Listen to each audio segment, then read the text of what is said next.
If you are under 40 years old, you need to hear this. For today's young adults who can't afford a home, you know how everyone's buzzing about how investment insurance beats home buying for growing your money, but I had to see it for myself.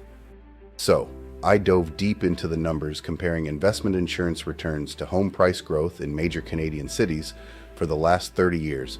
My associates and I were absolutely shocked, not just that insurance came out on top, but by how much it outshined housing.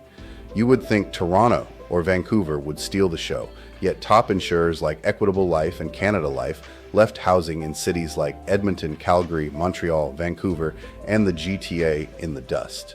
Even recently, investment insurance stayed strong while housing slowed.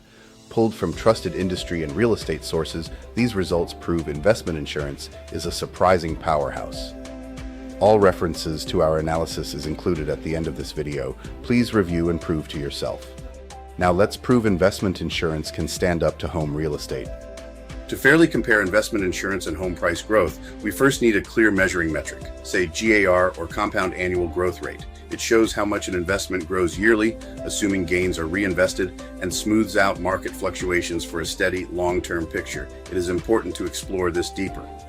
There are 4 key benefits of using, say, CAGR to evaluate investments like home prices or investment insurance returns. 1. Volatility smoothing. CAGR provides a single steady growth rate that irons out short-term ups and downs, making it easier to understand long-term performance without getting distracted by market swings. 2. Considers compounding. Unlike basic averages, CAGR captures how gains build on each other over time, reflecting the real growth of reinvested returns. 3. A fair comparison tool. It offers a standardized way to compare different investments, like housing versus insurance, by focusing on consistent annual growth. 4. Simplifies. Long-term analysis. CAGR distills complex, multi-year data into one clear number, helping you quickly see which investment performs better over time. Now, if you are not a math person, well, trust the professionals. You will be interested in the findings.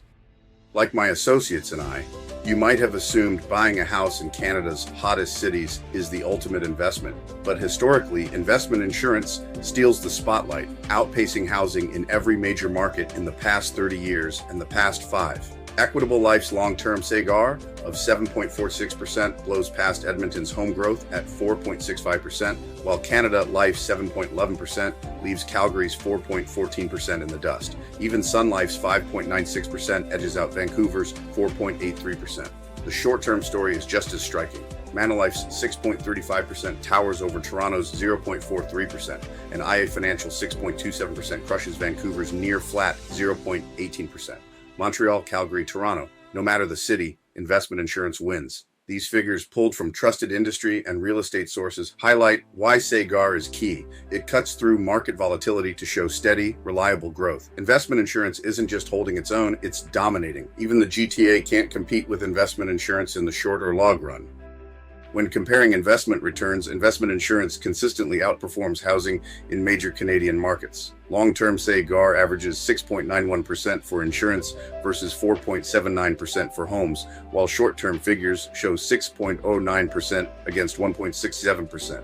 But dig deeper. Insurance requires only annual premiums with no extra cash to maintain fair market value, offering low-risk, stress-free growth.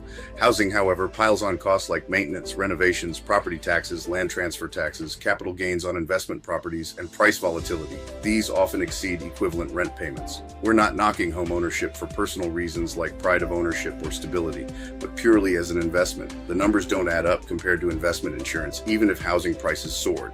Qualitative perks also come with downsides, like reduced flexibility and cash drains when moving. Future housing gains look shaky amid unaffordability and pending oversupply. There is so much to consider. Even if you can afford a home, it still may not be the best option as an investment. Don't let the past control your future. For a thorough analysis, see the link in the description. Still skeptical? Contact a safer wealth advisor to explore further.